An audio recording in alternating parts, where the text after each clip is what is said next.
do the work to get that satisfaction and understand what the accomplishment is. Now, Mark asks about the difference between the vision of the HGA and the knowledge and conversation. And to address that, I think that there's this sort of illusion that you have to go, that HGA work is something that happens later on in occult work, and you don't do it right away, but you figure out a bunch of other stuff first. You fiddle around with like tarot, or you fiddle around with evocation, you fiddle around with talismans, and then at some point later you get to your Holy Guardian Angel stuff, and that's a total fallacy. You have to start with Holy Guardian Angel work right away. It is your first priority. Everything else that you learn, the whole point of the AA system is that everything else you learn is building up to the knowledge and conversation of the Holy Guardian Angel, but that doesn't mean that you put it off until you get to Adeptus Minore. That's ridiculous. As Crowley says, paraphrasing from the Muslim aphorism, if you take one step toward your angel, he takes two towards you. So the sooner you start with Holy Guardian Angel work, the better. And the more you're focused on that, the better. And I'll be talking about the specifics of that in terms of the invocation of the Bornless One in this upcoming lecture, so I don't want to spoil it right now. So basically, in terms of what Mark's saying, I think that early on in your work, you should get some kind of experience of the angel, and it's not knowledge and conversation necessarily, but some sign or some vision or some kind of experience that gives you an indication. I mean, in my case, when I had just taken the Neophyte oath of the AA, I got what was a keyword for my angel.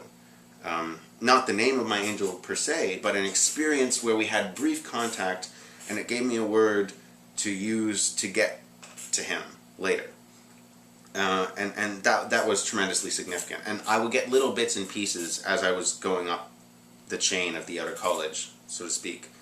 And I think that continually focusing on that is what brings it from just sort of a vague vision to actual knowledge and conversation. And it is a building process, but it needs to happen, and it needs to build.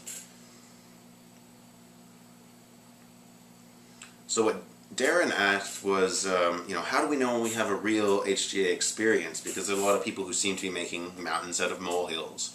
And this is very true, and it's very important, where you'll talk to people who say, oh yes, I know my Holy Guardian Angel, blah blah blah, and you find out they haven't done the working, they haven't done the work of the outer college, they haven't spent 93 days in the temple praying and meditating.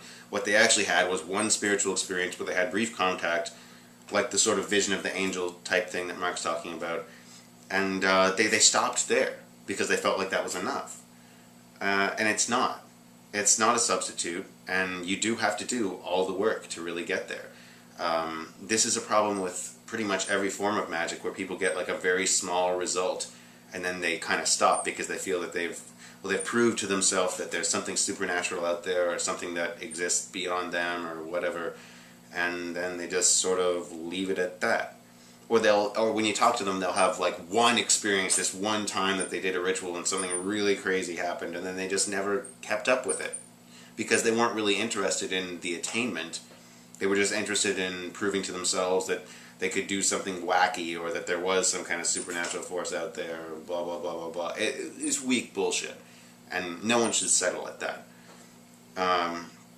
It actually gets far worse when you talk to the Abyss. I have talked to very few people who have claimed to have crossed the Abyss that did not strike me as mentally ill, and usually that's what it is. And it's the same with the angel, especially if they tell you that their angel reached out to them and they didn't do any real ceremonial work and they just got contacted. Yeah, that's a schizophrenic person. They didn't have spiritual attainment, they're just crazy. So that's a good question. Like, how do we identify when it's really our angel? Well, Crowley tells us about his experience with Aiwass, which I think is more important than my personal experience, although you can read about that in Wormwood. Crowley says basically that when he received the Book of the Law, he was fairly hostile to it. He didn't accept it right away. It wasn't until later, when certain meanings of certain passages started to reveal themselves to him, that he started to realize very slowly that the entity who had given him this book had knowledge of things that were going to happen to him, and even like larger world of events later on. So that's what we should really look for. Can our angel tell us things that we don't already know? Not just things about ourselves, but things about the world around us. And you can't confirm that stuff right away. It takes time, which is why you have to take very diligent notes about any communication that you have with this entity.